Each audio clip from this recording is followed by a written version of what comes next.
पहले की बात है, एक गांव में 4 मित्र रहते थे। चारों में गहरी मित्रता थी। चारों ही निर्धन थे। निर्धनता को दूर करने के लिए चारों चिंतित थे। वे जानते थे धन हो तो मूर्ख भी पंडित बन जाता है। ये सोचकर उन्होंने धन कमाने के लिए किसी दूसरे देश को जाने का निश्चय किया और एक दिन घर से निकल पड़े। थोड़ी दूर आगे जाने पर उन्हें एक कुटिया दिखाई दी। वो कुटिया एक महात्मा की थी जो देखने से ही सिद्ध पुरुष लगते थे। अतः चारों मित्रों ने उन्हें प्रणाम किया। तब महात्मा ने पूछा, तुम लोग कौन हो और यहां आने का क्या कारण है? हम लोग बहुत गरीब हैं, धन के लिए परदेश जा रहे हैं। अब तो धन कमा कर ही लौटेंगे। धनवान बनना तो दैव के अधीन है। ये सच है कि भाग्य ही पुरुष को धनी बनाता है, किंतु साहसिक पुरुष भी अवसर का लाभ उठाकर अपने भाग्य को बदल लेते हैं। पुरुष का पौरुष कभी देव से भी अधिक बलवान हो जाता है। इसलिए आप हमें भाग्य का नाम लेकर निरुत्साहित ना करें। हमने अब धन कमाने का प्रण पूरा करके ही लौटने का निश्चय किया है। आप अनेक सिद्धियों को जानते हैं। आप चाहें तो हमारी सहायता कर सकते हैं, हमारा मार्गदर्शन कर सकते हैं। महात्मा जी कुछ क्षण तक सोचते रहे। फिर उन्होंने अपनी मुट्ठी बंद की और कोई मंत्र बुदबुदाने लगे। कुछ देर बाद जब महात्मा ने अपनी मुट्ठी खोली तो उसमें 4 गोलियां थीं। एक एक गोली और कुदाल चारों मित्रों को देकर महात्मा जी बोले, ये गोलियां लेकर तुम सभी उत्तर दिशा में जाओ। जहां गोली गिरे तुम वहां की जमीन खोदना। तुम्हें वहां गड़ा हुआ खजाना मिलेगा। वो धन लेकर तुम लोग वापस लौट जाना। आपका बहुत बहुत धन्यवाद। महात्मा को धन्यवाद देकर चारों मित्र उत्तर दिशा की ओर चल पड़े। तभी एक मित्र के हाथ की गोली फिसलकर गिर गई। अरे, मेरी गोली गिर गई। चलो यहां खुदाई करते हैं। चारों मित्र कुदाल से उस स्थान को खोदने लगे जहां पर उसकी गोली गिरी थी। थोड़ी देर में उन्हें तांबे के छोटे छोटे टुकड़े मिले। चलो मित्र, इस तांबे को आपस में बांट लें और वापस घर चलें। अपने मित्र की बात सुनकर दूसरा मित्र बोला, तुम मूर्ख हो। हम तांबे के लिए घर से निकले थे। हमें तो सोना चाहिए, सोना। सोना नहीं तो कम से कम चांदी तो हो। इस तांबे से कितने दिनों तक हमारा गुजारा होगा?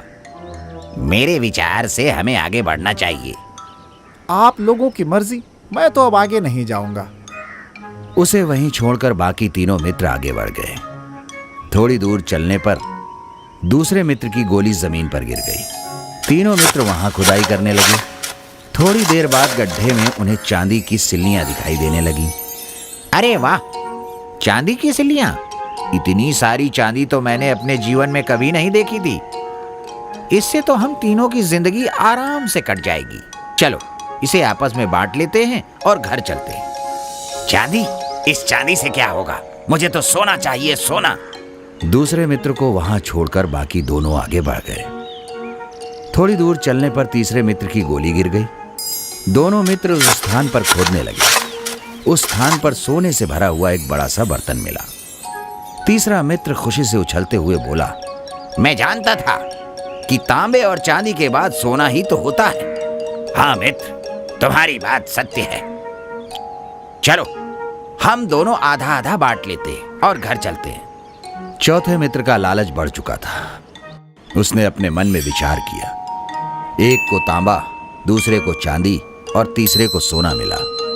अकेला मैं ही बचा हूं। मेरी गोली जहां गिरेगी वहां हीरो की खान मिलेगी। मैं दुनिया का सबसे बड़ा अमीर आदमी बन जाऊंगा। ऐसा विचार करके वो बोला, नहीं मित्र, मैं तुम्हारे भाग्य का सोना नहीं लेना चाहता। तुम अपना सोना लेकर जाओ, मैं और आगे जाऊंगा। मुझे तो इससे भी बड़ी दौलत चाहिए। यह कहकर उसे वहीं छोड़कर वो आगे बढ़ गया। अधिक धन पाने की लालसा में वो आगे बढ़ता चला गया। तभी उसे किसी के कराहने की आवाज आई।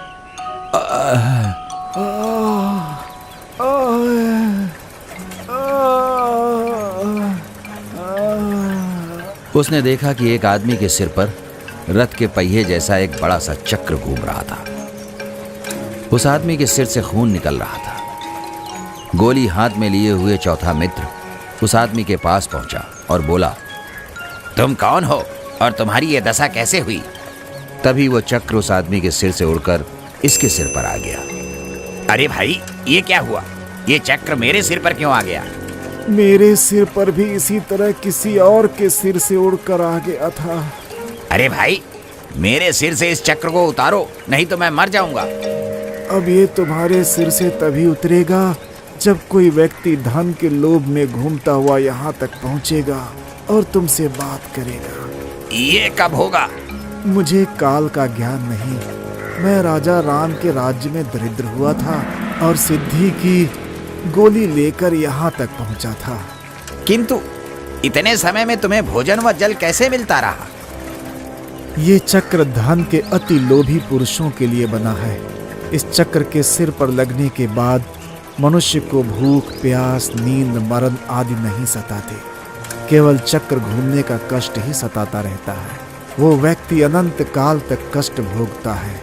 ये कहकर वो चला गया और वो अति लोभी मित्र कष्ट भोगने के लिए वहीं रह गया।